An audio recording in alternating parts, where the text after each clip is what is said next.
Hi, I'm Angus Kress Gillespie, your host for East Brunswick Television.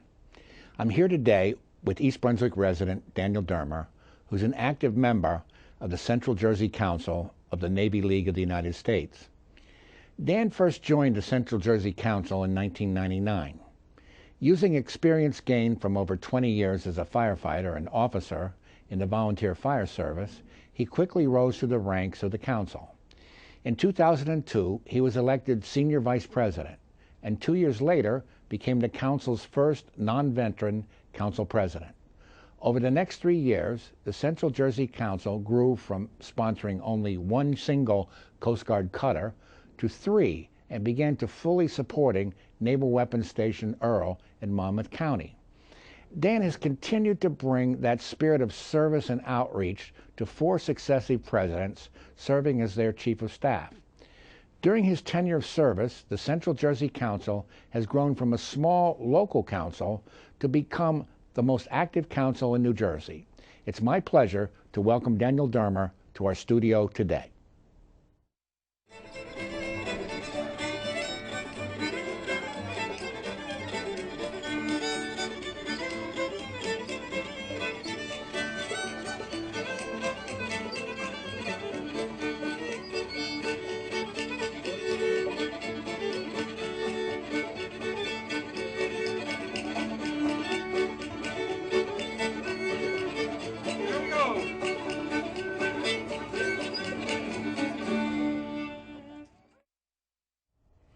So Dan, what is the Navy League exactly? Well, the Navy League is an organization that was created by Teddy Roosevelt in 1902, so well over 100 years. And the purpose of the Navy League is to support the maritime services of the United States, specifically the U.S. Coast Guard, the United States Navy, the Merchant Marine, and of course the Marine Corps. Huh. So is there a local part of that organization that you belong to? Yes, there are currently, well, let me explain. The Navy League is a worldwide organization, and each area, either in the world or in New Jersey, is covered by what are known as councils. And we are the Central Jersey Council, and we span pretty much from down around the shore area up right across the heart of central New Jersey and out through Somerset and Warren and Hunterdon County. So Central Jersey Council. So why are the sea services important to the United States? Well, if you can imagine a map of the United States, we're bordered pretty much on 3 sides by either oceans or the Caribbean. And that makes us what is known as a maritime nation. And so it's very important for us to have not just local defenses, but as the preeminent power in the world, the United States has that responsibility thrust upon them to be the global protector, to keep the sea lanes open for commerce, to project a strong not just defense but offense to mitigate problems in the world, as well as to respond to disasters. So what role does the American flag Merchant Marine play in all this? The American flag Merchant Marine is a really neat organization. During times of peace and tranquility, they just move goods and products across the world. But if there's ever a national emergency or a war, they begin to take wartime supplies as well as troops and distribute them or transit them to those parts of the world that they have to be moved to. Is it a military organization? It's quasi-military. Like there is the Merchant Marine Academy. You're not necessarily a armed services, but you're trained as if you were in the armed services, and they're paid very well. Merchant mariners make a lot of money. What do members of this Central Jersey Council do? What do you actually do? Well, we have a number of different units that we sponsor, or as we call it, we've adopted these units. We've taken it upon ourselves as our personal responsibility for these units. And so we support the units either through direct aid, like if a family of one of the crewmen have an issue or a problem or a need, we try and help them address that. We support what is known as morale, welfare, and recreation funds, which are across each ship or cutter or base. We do turkeys and food baskets at Thanksgiving and Christmas. We do something called the Angel Program, which hopefully we can talk about a little bit later on. But we support all these programs, and it's really geared to supporting the enlisted personnel and their families. And in the Central Jersey Council, our motto is, we are non-military families helping military families. Okay, and you mentioned adopted units. What's an adopted unit? Well, in the Navy League, what they do is they encourage a local council to adopt, almost like you would adopt a child, you adopt this unit. And you take, as I said, personal responsibility for these, the crew members, the ship, the cutter, and you help them anytime that there's a need. For instance, as I said, if there's an individual crew member that has some sort of family issue, we try and reach out, we try and take care of them. If there's a change of command ceremony where one captain moves along and another one comes in, we help them with providing food for the guests, a lot of different things. And so we take that in the same way as an adopted family would adopt a child or someone else. Can you give me some examples of your adopted units? Well, the Central Jersey Council, even though we are small and located here in New Jersey, is actually the largest supporter of individual Coast Guard units across the entire Navy League of the United States and across the world. Now, some of those units are only 65-foot tugboats, but 1 equals 1. So, so we have a number of different Coast Guard cutters. We have 3 naval units and a couple of other bases, as well as the Rutgers Naval ROTC unit and a Sea Cadet unit.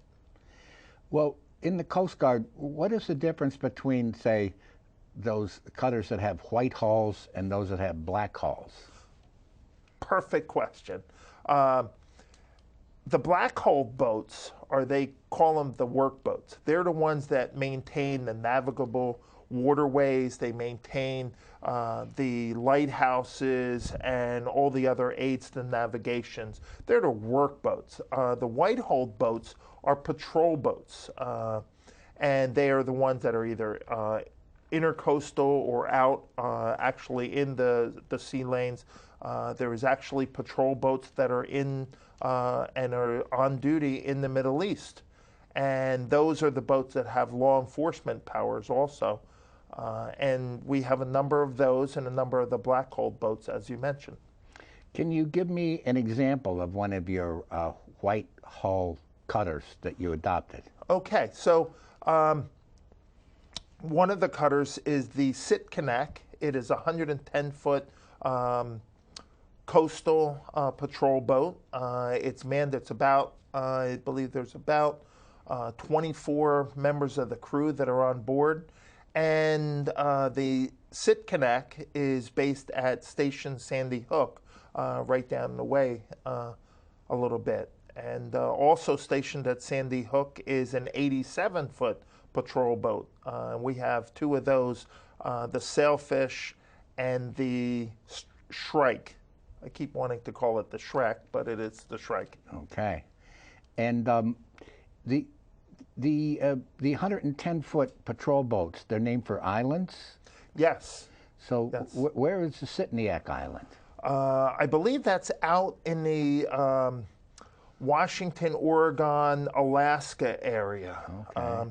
Previous to the Sitkinak, because they rotate ships or cutters in this case in and about, we used to sponsor the Bainbridge Island. And the Bainbridge Island is once again in the Pacific Northwest. And when we first became connected with the Bainbridge Island, the executive officer, the number 2 guy on the cutter, was from Bainbridge Island out in Washington State. And so it was really a kind of a neat connection there. Very remarkable. So can you give me an example of one of your black-hulled cutters that you sponsor? Well, we have a number, as I alluded to before. There's 65-foot tugs. We have 3 of them that we support: the line, the hawser, or the hawser, and the wire. There is the Sturgeon Bay and the Penobscot Bay. They are 107-foot ice-breaking tugs, and they're really neat because they have all of the different type of propulsion systems so that they can ride up on the ice, and then the weight of the cutter will smash it through. And they're really busy in the wintertime on the Hudson, and in some cases they get reassigned, and they'll travel all the way up the eastern seaboard up to the St. Lawrence Seaway and then sail down into the Great Lakes if they're needed.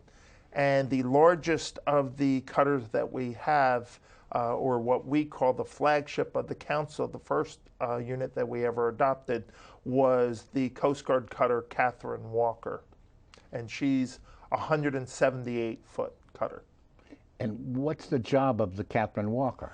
Catherine Walker is a coastal buoy tender. And so if you go out on the waterways, either by ship or you're traveling around, maybe on a jet ski or in a little boat, you always see these buoys that are there, and they rock back and forth, and they no longer have bells like they used to in the old days, but they have lights. And so the purpose of the Catherine Walker is to maintain those buoys or the lighthouses.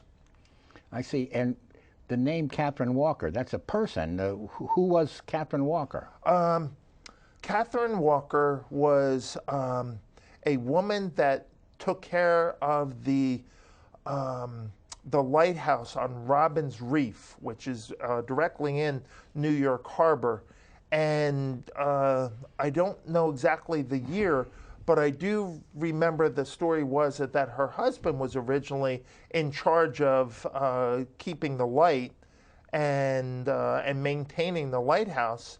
And he passed away, and Catherine Walker would get in the boat every day and would go from not the shore to the lighthouse, but from the lighthouse to the shore, take her children to school or let her children go off to school, and then row back and take care of the lighthouse. And she did that for a number of years, and I believe it was in excess of 25 years. And ultimately speaking, was replaced by electronics. Oh, yeah. And she got the cutter. The Keeper of New York Harbor is what it's known as. And does your council support any U.S. Navy ships or Navy bases? Yes, we support Naval Weapons Station Earl, which has 2 components, 2 different sections of the base. So sometimes people travel down 34 and they see one gate, or they'll be traveling down out by Sandy Hook and they'll see another gate. And so it's a 2-component base. So we support Naval Weapons Station Earl, the USS Buckley, which is a guided missile destroyer, as well as the USNS Supply, which is Military Sea Lift Command. So you mentioned 2 components. I believe one is in Leonardo, yes, and the other's in Colts Neck. Correct. Can you explain the difference and what's going on there? Well, one is called Mainside, the other is called Pierside. Pierside obviously has a pier, and that's where the boats come in to receive ammunition and supplies. That's the one that's out in Leonardo. It's not only a base on the edge of the pier, but it has a 2-mile-long pier that's supplied by not only a roadway, but a railroad. And then Mainside is off of 34 in Colts Neck, and that's where the administrative offices are, where the barracks are, as well as all of the areas where the munitions are kept. And the 2 portions are connected by a railroad and a road known as Normandy Road, The railroad, ironically, is the largest privately held railroad in the United States. And why would the Navy place a major base in Monmouth County? What was behind that decision? Well, actually, the decision was made a little over 75 years ago, because Naval Weapons Station Earl just celebrated their 75th anniversary. And they did that because they needed to have an area in the Northeast for munitions to not only store but supply munitions to ships that had a direct lane right out to the sea. And so if you think about the pier, or if you know of the pier juts right out in by Sandy Hook, and after that you go around Sandy Hook and you're right out in the ocean.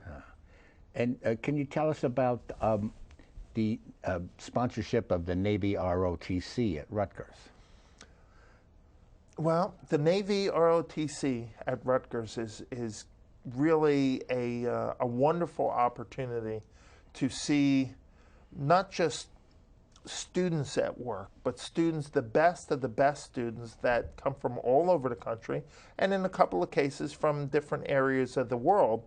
And they come right here into New Jersey. They come right to Rutgers University, and we get to see them as they come in as freshmen. We get to welcome them. We get to invite them to our dinners, select their Sailor of the Year, which we give them a little honorarium as well as a nice certificate. We treat them to dinner.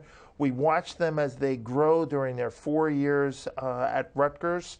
And then we see them off into the world, or actually into the Navy or one of the other military services, usually the Navy because it's Naval ROTC, sometimes into the Marine Corps. And what about the Sea Cadets? Well, Sea Cadets are 12 to 18-year-old children. Like the Scouts, it is really to develop them for abilities and knowledge that they will use throughout the remainder of their life. And so it is the Navy League's youth program. And in much the same way, either the Boy Scouts or the Girl Scouts, or now just the Scouts operate, they learn these projects like rope tying, or physical fitness is a very big thing. And they're schooled in military behavior. They answer based on military protocol. They dress in some cases, if you see an 18-year-old that's in a Sea Cadet uniform, the only thing that you can tell between that individual and a naval recruit is the patch that's on their shoulder. And so they follow those lines, but it doesn't necessarily mean that they're being trained for a life in the military. Do they have any benefits if they choose to enlist in the Navy? I think they probably would get through basic training, or if they go into the academies, they're much more prepared. We have a gentleman that graduated one of our Sea Cadet units and is currently serving at the Coast Guard Academy. He started about 2 weeks ago, and we're very proud of him. Huh. And Dan, what's your role within the Navy League? Well, I'm currently the Chief of Staff. Yeah. And no matter what I do, I can't seem to get out of that job. I've been there for quite a long time. But let's back up. How did you get started? Oh, as Chief of Staff, or in the Coast Guard? No. Or in the Navy League, rather. In the Navy League altogether. Well, I was invited to go to a meeting, and I had spent about 20 years as a volunteer firefighter in Franklin Township. And I went to this meeting, and I basically fell in love with the premise of what the Navy League tries to do. And that is to be completely in service to the men and women of the maritime services, or the Navy and the Coast Guard, Merchant Marine and Marine Corps, of those folks that stand on the bulwarks of freedom. And it's not about ego or about agenda or about anything more than supporting them. And I fell in love with the organization. And as a result of my time and experience in the fire service, I kind of was fast-tracked right up the line, and not knowing port from starboard or galley or mess deck or really anything. All of a sudden I'm a senior officer, and then they turn around and I'm president of the council. That happened, I was president of the council from 2004 to 2006. And you say you're a chief of staff. You serve at the president's discretion on that? Yes. Back in 2007, as I left the presidency, a few of us got together and realized that the council had grown so much and was continuing to grow that there needed to be someone that could assist the president. And that's where the chief of staff position was born. And because a lot of the communications from the military, a lot of the requests, a lot of the responsibility to make sure committees or individual officers completed the tasks or kept the president's agenda focused, that individual or the chief of staff, there was an awful lot of concentration of power and access. And so it was determined at that time that that would be a yearly appointment. And if in fact the president decided that they wanted to make a change, they could make a change at any time without any cause. And so the chief of staff serves directly as the president's at their discretion. So they can be removed at any time. And from time to time, you get to go out on the water. Yes. For example, were you ever involved with Operation Sail? Yes, that was one of the reasons why I fell in love with the Navy League way back in 1999.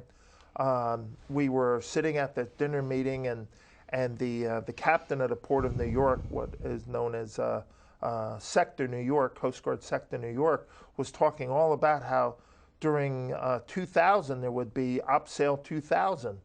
And the gentleman that brought me to the Navy League meeting, I'm kicking him under the table saying, hey, how do I sign up for this? Because this seems like a really good deal, front row seats.